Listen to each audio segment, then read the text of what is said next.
Join me as we learn Chumash for Shabbos, the seventh Torah reading of Parshas Naso. Verse 84, chapter 7. Zeis Chanukas HaMizbeach. Yesterday we read about the dedication of the last 6 tribes that brought to the dedicating of the tabernacle. The day before was the first 6 tribes. The Torah now concludes. This is the dedication of the tabernacle, the dedication of the altar. B'yomi Moshe on the day that it was anointed. B'yes Nisiya Yisrael, from the elders, from the leaders of the Jewish people, when they anointed, when the altar was anointed. What did they bring? A tally of Karis Kesef Shtei Mesrei. There were 12 silver bowls. Mizrikei Chesef Shtei Masar, there were 12 silver basins, Kapis of Shtei Mesrei, and 12 gold spoons. Rashi, B'yomi Moshe Choisei, what does it mean on the day that it was anointed? Rashi explains, Boi Bayom Shenimshach, the same exact day that they anointed the altar, Hikriv, they brought the sacrifices. Mani Mekayim, what do I have from this? Why does it then say Achrei Himoshach, after it was anointed? Shenimshach Tchila, that first it was anointed. And only afterwards did they bring the sacrifices.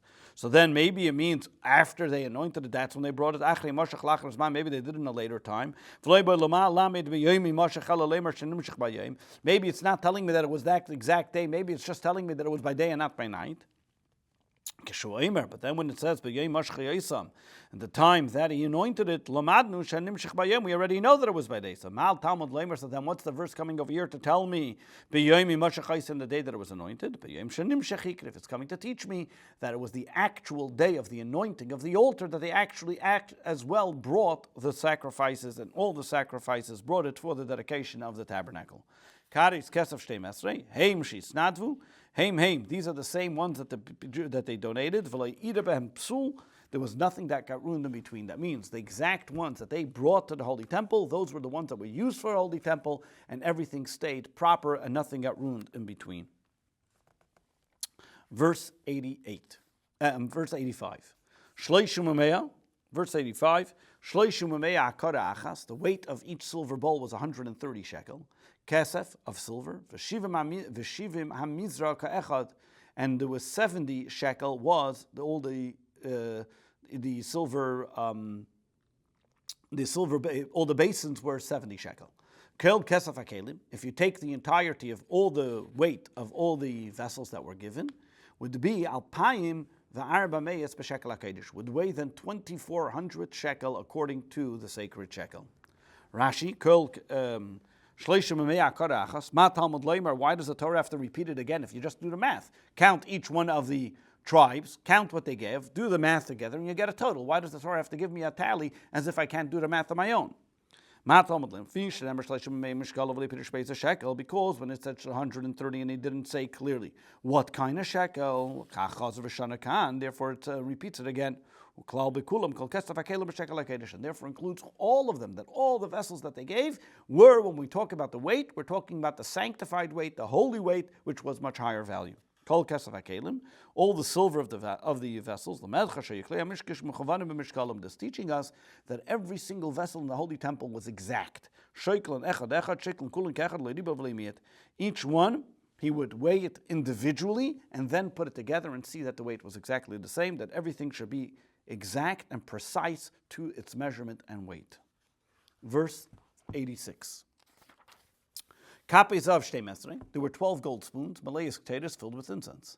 Asar akaf, each spoon weighed 10 shekel b'shekel hakodesh, again in the value of the holy shekel. Kol zav akapis, if you take the value of all the spoons, was Esr Mameya was 120. Rashi, kapes of Shtei Mesrei, Lama Nemer, why does it have to repeat it again if we already learned by every single one of the tribes, Lefish Nemer Kafach Zav, that it was 120. He shall Zav Mishkal Asara Shkalim Shal Kesef. If it says if each one was of gold and its weight was 10 shekel of weight of silver. If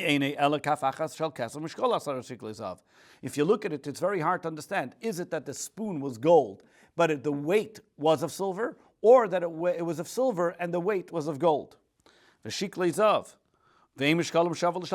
because if you weigh gold and silver, it's not the same. So which one was it? Talmud Leimar. Therefore, the verse of Eretz to tell me, Kapos Zav. The actual spoons were gold. Shal Zavayu. They weighed versus they would weigh it against silver to know what the weight was. Verse 87. Kol habakar liyela, all the total of cattle that were brought as an ascent offering, Shnei Masar was 12 bulls. Shnei Masar parim, 12 bulls. Elim Shnei Masar, 12 rams. Kosav b'nei shana Shnei Masar, sheep, 12 young lambs. Umin chasam sirei izim Shnei Masar lachatas, as well as 12 young he-goats that were brought for a sin offering. 88. V'chol b'kar zevach hashlamim, and all the total of cattle that were brought for a peace offering. Esrim v'arba parim was 24 bulls, 24 oxen. Elim shishim, 60 ram. Atudim shishim, he-goat 60. Kvasam b'nei shana shishim, 60 lamb. Zeis chanukas ha-mizbeach achrei himashach oisei. This was the dedication offerings that were brought to the altar after the altar was anointed, beginning later on the same day, on the 1st of Nisan, for the next 11 days, the day of Rosh Chodesh, and the next 11 days when the sacrifices were brought. Verse 89, and when Moshe would enter into the tent of meeting, to speak with him, he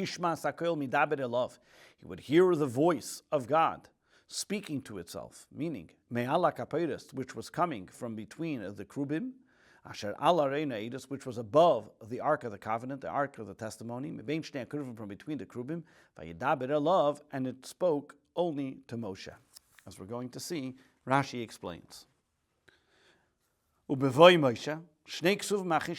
Seemingly, if you look at the verse over here, you have two conflicting verses. Until Ba Shlishi, you have a third verse that comes and settles and gives us an explanation. What are the conflicting verses? In the book of Leviticus it says, that God spoke to him from the tent of meeting. That he was outside the curtain. And then if you look back in the book of Exodus, then he will speak to you from above the ark, from on top of the kaporas. So which one is it? Did he go into the behind the curtain, or was he standing outside by the curtain? So I have now this verse comes and explains it. What is it? Moshe would walk into the tent of meeting. And while he was standing in the tent of meeting, not that he went to the Holy of Holies, while he was in the tabernacle, while he was in the holy place of the tabernacle, he would hear the voice that would emanate from the ark, from the Holy of Holies. What does this mean? The voice would come out from heaven, which would emanate from between the Krubim, and from there would go to the tent of meeting where Moshe was standing, and that's where Moshe would hear it. He would hear the voice. Yachol, you would think, being that Moshe was the only one that heard it, Kel Namuch, it was a very soft voice. Therefore, the Talmud Leimer, therefore the verse says, Es HaKoil, the voice. Not that it was, meaning the voice, telling us, it was the same booming voice that was heard by Mount Sinai.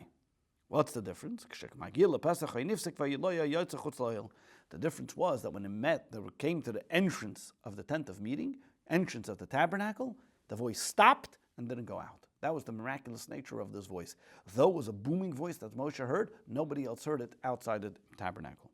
Midaber, what is the word midaber? Speaking. Mistaber, being talked to. It's like the terminology that the Torah uses in a way of respect that God is talking to himself, and Moshe has the ability to listen into the conversation that God is having with himself. And he spoke to him. If he already said that he spoke to him, that was speaking to him, why does he have to continue and say again that he spoke to him? Seemingly it seems extra. That all these times when God spoke to Moshe in the tent of meeting, it excludes who it would be talking to, only to Moshe and not to anybody else. That's why the Torah says, and it spoke to him, not to Aaron. When it says it spoke to Aaron, it will tell us that Aaron was included as well. But generally, it was only speaking to Moshe. This concludes the Torah reading of Naso. This is the largest Torah reading, largest Torah reading in the Torah of 176 verses.